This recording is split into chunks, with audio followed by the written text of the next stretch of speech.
How's my favorite people doing today? I hope everybody's having a wonderful, wonderful, safe and blessed day. For all those who are here for the first time, I want to welcome you to my channel and hope you guys find it very, very interesting. Today I'm going to be making some Casereep oxtail, some boil and fry Eddoes. I find some nice Eddoes and I just had to do this recipe, and some coleslaw. So I'm making more than one dish today, but I'm going to walk you guys through the step. So if you guys come on down, we will do this together. So for the oxtail, I have 3 pounds in here, washed with lime, so you can see how nice and white it is. And I have a whole bunch of seasoning that I'm gonna put into it. Match, if you want to just pass the camera. I have Casereep from Guyana, black pepper, I have salt, I have Oxtail Seasoning, I have this one here is pimento allspice for Jamaican allspice, and that goes nice in the oxtail. Some onion powder, some green seasoning, I have some cloves here, and some cinnamon stick. So this is like a Guyana pepper pot we're making. You just put all your spices and all your nice ingredients to give this a good flavor. So you can put whatever you like in here. That's why I like this dish here. This is my way of making oxtail. There's specific Jamaican way, but guys, this is my way that I am doing it, and it always turns out so nice. So in here I'm gonna add a teaspoon of, this is actually half teaspoon of black pepper. So because I'm putting so many spices, I'm gonna have to put like average the right amount. I'm gonna put 1 teaspoon of salt because this is 3 pounds of oxtail or more, and I just want to make sure that I have the right amount. This is a teaspoon of salt, and later on in the cooking, if I need to add more, I will do so. I just don't want to overpower it with too much of salt. So 1 teaspoon of salt, and here, where is all my dry seasoning? I'm gonna put half a teaspoon of onion powder. This is optional because you can add fresh onion. I will still add fresh onion, but for me, the more flavor you add into this, like a pepper pot, is the richer in flavor this is gonna taste. So I'm gonna add now a half a teaspoon of the Oxtail Seasoning, and this one is the Cool Running brand. You can find them in all stores now. This have a very, very nice flavor and smell. How does that smell, man? That smells so good. A half a teaspoon. And then for the pimento Jamaican allspice, this is so good in here, and it's also good in any kind of jerk cooking. And I'm gonna add half a teaspoon. So this is smelling so amazing. This is smelling so rich. And what I like to do, because this is similar to Casereep, I like to put a few pieces of cinnamon stick, and I'm just gonna drop them in here. That flavor is gonna infuse in the meat. And I have about five cloves, and I'm just gonna drop it in here. And now I'm gonna add my wet ingredients, and I'm gonna add 2 tablespoons of green seasoning, and that's my homemade green seasoning. Contains of fine thyme, garlic, pepper, green onion. So let me see, maybe I'm gonna add more, depends on how we look. I'm gonna add more. So I add 3 tablespoons of green seasoning, and on top of this I will be adding more seasoning. Like I want to add a little bit more of hot pepper, because this dish, I find when you make it a little bit spicy, it's so delicious. And why I like this meat, because it has some bone and it has some fat, a little bit of fat, and it has some meat, so it gives such a rich flavor to this dish. And you can use this meat, this oxtail, I like to use in soup, and I like to use it in cook up rice as well, but it has so much flavor. And my Casereep, you have to be careful with Casereep because little bit goes a long way, and this one here is so nice. It came from Guyana. So this is 1 teaspoon I have here. And this is gonna color this up, and it helps to cook the meat faster. But I think what I'm gonna do, I'm gonna add a half more. So I have 1 tablespoon here, and I'm gonna add a half more because we want it to have enough flavor and color. And if you put too much of this, sometimes you can make the dish bitter because it have a very strong pungent taste. So I'm trying to get everything out here. I'm gonna give it a good mix, and then I'm gonna put this into my pressure cooker and cook it for like 30 to 45 minutes. If you have to cook this in a regular pot, you might want to put it on the stove ahead of time because it takes a while to finish cooking. It will take over an hour or more. But for me, to speed up the process, I like to use my pressure cooker. Is a real good tool in my kitchen that helps me to prepare some very hard, tough meat in a quick time. So I'm just gonna season it now. You can season this ahead of time. You can season it from in the morning if you want to do it at night. But guys, this is so much seasoning. I'm not even worried about how long. I'm just gonna mix it in, throw everything in my pressure cooker, let the water from the meat cook out, and then add some water to make the meat nice and soft. So let me mix this and show you guys. Say, Ma, how much do you like this out of 10? 11. What? You hear that, guys? That's how good it is. So my kids are also my food critique. They would tell me if the dish is too hot and spicy, or if the dish didn't have if it's too dry or something like that. So they would tell me the honest truth about my dish. So I always give them to try just before it's finished, and they will give me their honest opinion. So that's when I hear it from the kids, I know it's true, because they always say, oh, well, it tastes like we need to add a little bit more salt or something like that. So I always get an honest opinion. Look at this, how nice it looks now. The seasoning is coated everywhere. So I'm gonna put this in my pressure cooker, and I'm gonna pick some thyme from my garden, some fine thyme. I'm gonna add it to this because it's gonna add some rich depth of flavor. So in my pressure cooker, without any oil, because this is gonna have some fat that's gonna lose oil in here, I'm gonna put in all the meat along with the liquid of the seasoning, and I'm gonna let this cook until the natural juices is cook out. In the meanwhile, I'm gonna go cut up some onions, get some thyme and a piece of hot pepper because we want this to be nice and spicy. And I'm gonna give this a little mix, and then you're gonna start smelling the fragrance now. Don't put the camera too close for the steam. Yeah. So I'm gonna let this cook, and guys, I'm gonna come back and show you how it looks in a few minutes before I add my onion and some thyme and pepper. So along with the marinade that I put on the oxtail to season it, I'm gonna add about 3 fresh stem of thyme. I'm gonna add 2 small onions.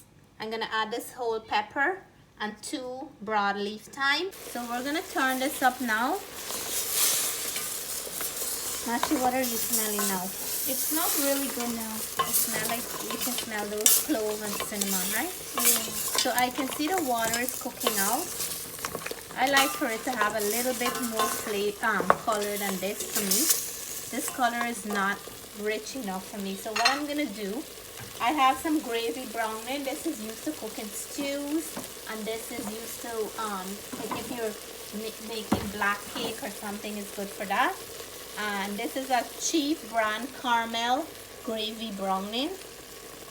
So I'm gonna put a little bit, just a little bit, because this one can really ruin the dish if you put too much. The taste is so strong. So I'm gonna put a little bit because this is about like 1/4 teaspoon, and this will help to darken up this meat a little bit more for me. So let me do that. And you can also add up if you put too much of the casereep or this gravy browning and you find that the meat is a little bit on the bitter side, you can add a little bit of sugar to balance it off. because I remember in pepper pot we add a little bit of sugar in our pepper pot, so it won't be too bad to put a little bit of sugar. So now I like that color that I'm seeing on this spoon. Oh, it smells really good. I will add my fresh seasoning now. So my 2 leaves of broadleaf thyme is going in. My 2 onions are going in here now, and then the hot pepper, the 1 whole hot pepper. And I'm gonna have to do this fine thyme. I'm gonna just drop them in like that. And then there's this one big stem that I don't want to put the hard piece of stem. So imagine the flavor in this pot right now. After it's finished, every drop of gravy, you can just top it up with anything. Bread, naan. You can eat this with rice. But today I'm gonna make some boil and fry Eddoes to eat with this, and that's gonna go so well. And I'm gonna make some coleslaw. So this here is ready for me to add my water. I have some water warming up on this side. I'm just gonna add that, and just enough to cover the meat like that. So I'm gonna put this on now to cook for 35 to 45 minutes, and then I will take this off. It will be nice and the meat will be falling off the bone good, and this is gonna be ready. While this is cooking, I'm going to prepare the Eddoes, the boil and fry Eddoes. So here are the Eddoes that I'm using for the boil and fry. I find some really nice Eddoes. I couldn't resist them, and I did cook some before and they boil so well. I want to shout out to Riza. If you're watching, this is one of my viewers and subscribers, a regular on my channel, because I know you like Eddoes too. So just shouting out, and hope you like this recipe. So I'm gonna peel this, and then for another viewer and subscriber, I can't remember the name offhand like that right now. She had asked me to mention when I'm cooking Eddo the next time that if you don't, sometimes if you never deal with Eddoes before, when you wash them, it sometimes scratches your hands. So if you like, you can wear a gloves when dealing with Eddoes, or you have to really wash your hands clean with soap after you finish, and peel your Eddoes well until you see all the pink and the yellow spots are gone, because those are the things that really scratches your fingers. So again, go a little bit deep with the Eddoes until you see this line here. I'm just gonna do it lightly to show. See, it have some yellow things here, Matthew, some yellow dots or things like that. You have to make sure that you get them out, or else they will those are the things that scratches, or some pink stuff. You have to remove those because they scratch your hands or your mouth when you eat them. So you have to be careful when peeling this. Peel a little deep and you won't run into that problem. So those are some little tips for when you're cooking Eddoes, just for all my friends who didn't use Eddo before, or if this is the first time you're hearing about it, just want to shout those little tips out. So here I have the Eddoes peeled and washed, and what I'm gonna do, I'm gonna cut them into small pieces so they can cook fast and we don't have to wait forever for them to be done. And then I will put them, I have my water warming up on the stove. I'm gonna put them in some salted water to cook, and once this is nice and soft, it's gonna be ready. Eddo is full with nutrients, and it can be used in a lot of different ways. You can use this in soups, you can use this as a side dish, you can use it to make, some people make porridge, and they make a lot of things with Eddo. So I'm gonna add about a half a teaspoon of salt. I just spilled it. It's okay. Half a teaspoon of salt into the water. And then I'm gonna add, because this water was warming up, so it's hot. And sorry about the pressure cooker, guys. That's the meat cooking there, and I just want to mention that Eddoes are very rich in iron. So if you're having problem with iron, low iron, this really helps to boost up your iron back. So here are my ingredients for the boil and fry Eddoes. I have 2 headless green onion. My onion is small, so I'm going to use 1 regular onion and 1/4 of red onion. So this is counted as 1. I'm going to use a clove of garlic, but I'm not going to cut it up. I'm just going to grate it into the seasoning, and I'm going to use half of this hot pepper.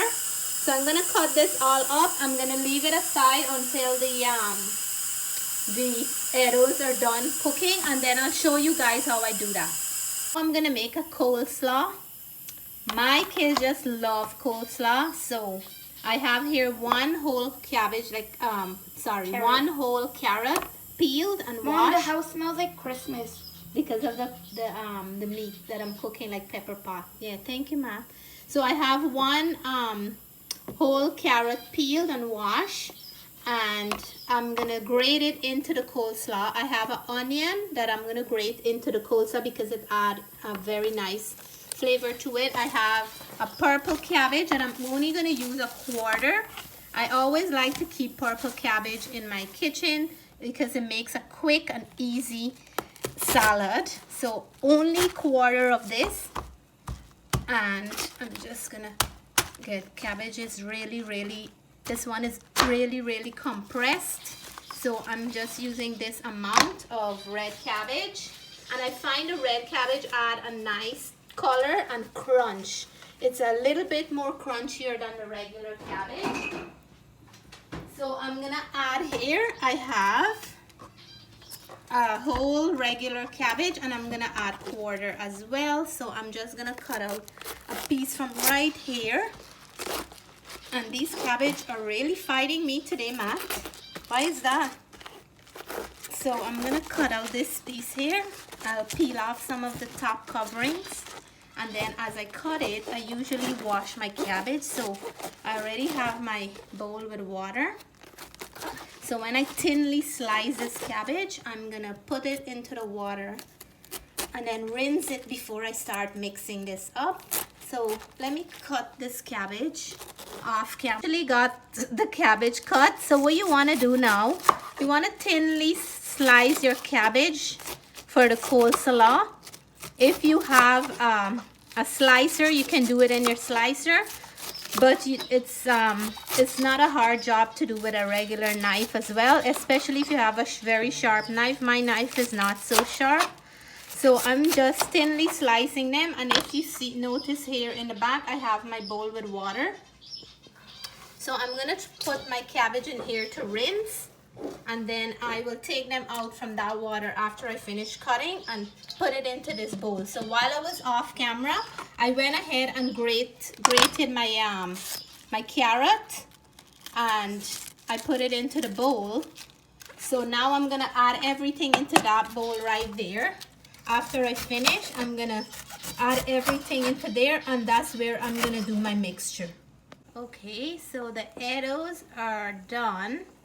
They're nice and soft. I'm gonna strain them, and then I will start frying them up with the seasoning that I prepare. In the same pot that I boiled the Eddoes in, I'm gonna use this pot to fry it up. And in the pot, I like to fry my Eddoes or any provision with some butter. I have 2 teaspoons of butter. I'm gonna grate the garlic into the butter. This is gonna make like a garlic butter, and it's gonna infuse better in the dish rather than when I cut it up, and it's gonna make the Eddoes taste so nice with the garlic butter flavor. So here is my garlic and butter, my garlic butter.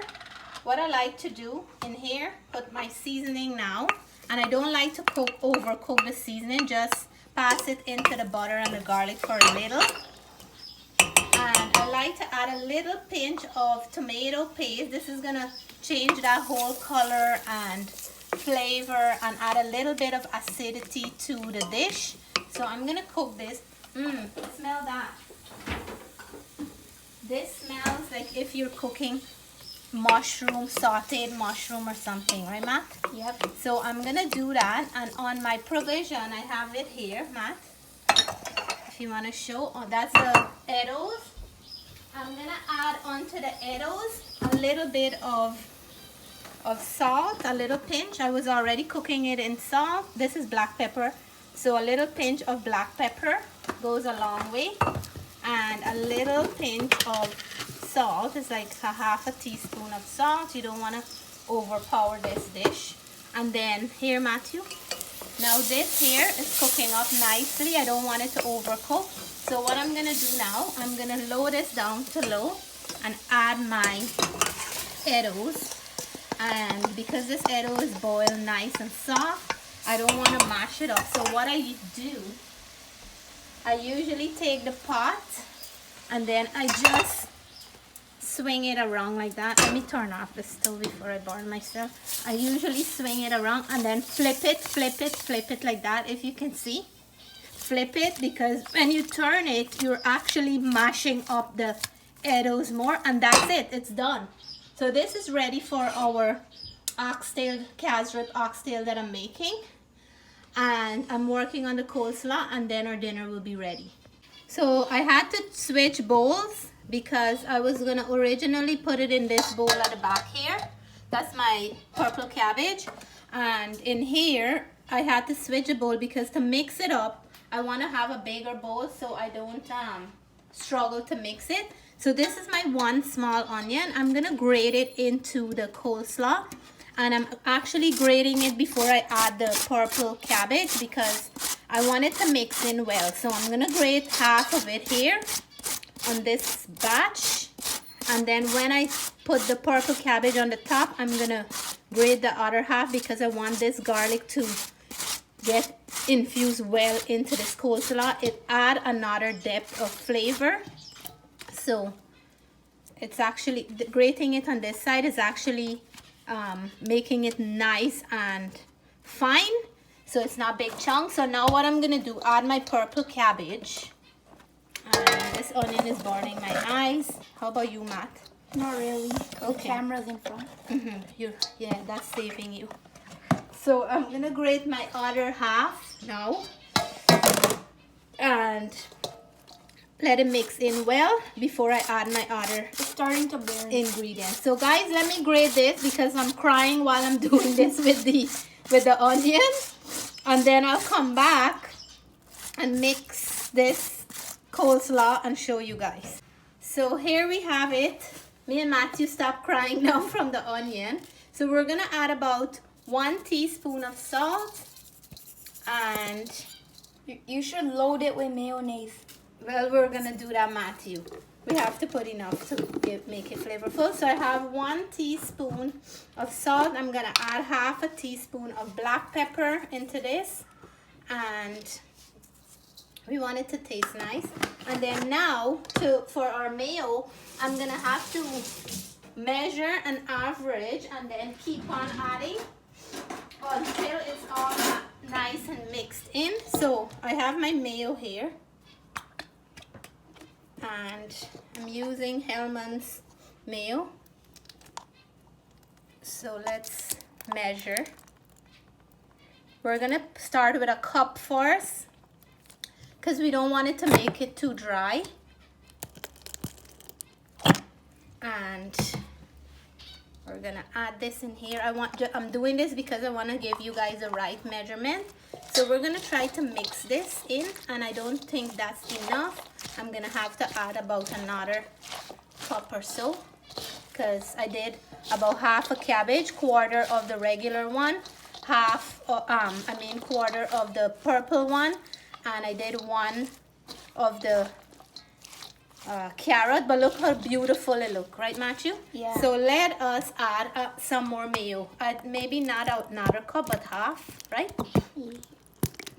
Okay, so let's leave that there, and then we're gonna add our other, so 1.5 cup of mayo. But guys, if you like yours more creamy, let me see, maybe if I have to add more, I'll add it. if you like yours, make it how you like it. If you don't like this much mayo, don't add that much mayo. If you want it with way creamier, go right ahead and add it way creamier. I do have a recipe for homemade mayonnaise in one of my videos, so please feel free to check that out, how to make mayo from scratch. And I believe I have that on my oxtail and peas and rice and or jerk chicken. I have to double check. Maybe I can leave the link below, but I think this is enough. What do you think, Matt? You want to taste it and let Mom know? Sure. If you want to add some more. So Matthew's gonna quickly taste this, but the mayo have to go into the fridge, and I don't think I have much time to leave it for a long time. So what I'm gonna do, I'm gonna put it in my freezer. How is that? Do you think we need more mayo? This is good. This is good. Okay, so 1.5 cup of mayo is what we're gonna put. I'm gonna actually taste too because I want to make sure that it's accurate. And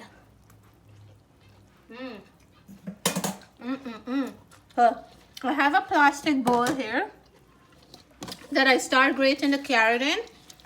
I'm gonna quickly, the reason I'm putting it in the plastic bowl is because I'm gonna quickly put this into my freezer, because when this is cold it's better, and when this is when it's a day old or so, it tastes better because all the flavor gets married in.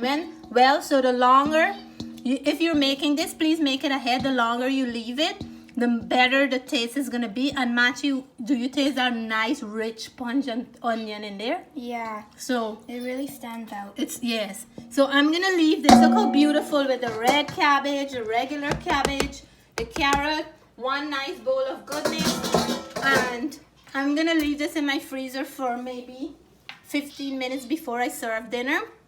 And I will show you guys how this all look together with the boil and fry Eddo, the oxtail that I made, oxtail and gravies / pepper pathway, and the coleslaw. So here it is, my boil and fry Eddos, looking mouth-watering. I can't wait to dig in. My Casereep oxtail, I garnish with some green onions and a red hot pepper. And my beautiful bowl of coleslaw. I'm now gonna dish out and let you guys know how it tastes, but this is actually calling my name right now, and I can't wait to dig in and let you guys know.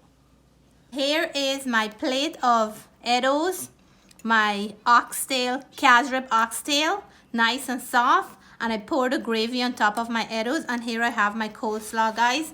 I am ready for a treat. I'm just gonna show you guys how this is cooked nice and soft, and I'm gonna dig into the meat. And cheers to all my viewers and subscribers. I hope you guys like these steps that I did for the boil and fry Eddos, the Casereep oxtail, and the coleslaw. For all those who are not feeling well, I'm wishing you guys well. Hope everybody's doing better. And cheers to all my viewers and subscribers.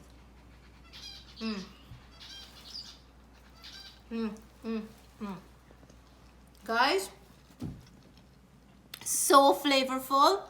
It tastes like I just put a mouthful of Christmas in my mouth. Reminds me so much of pepper pot. And guys, the Eddos, they're boiled so nice. I'm just gonna dig in. I love Eddo. So cheers. And the coleslaw, you have to try this coleslaw recipe. It is so good.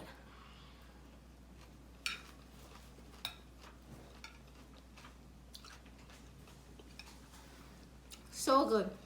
So this Casereep oxtail can be eaten with so many things. It can eat with boil and fried plantains, Eddos, cassava, all together. If you're not a big rice person, there's so many ways you can eat it. You can eat it just like that with some vegetable. It's always a go-to thing in my house, and my family love it. So I just want to remind you guys, when the One Guyana Food Festival cookbook is out, please check it out. There'll be a lot of good Caribbean recipes. Until then, I'm going to be enjoying my dinner.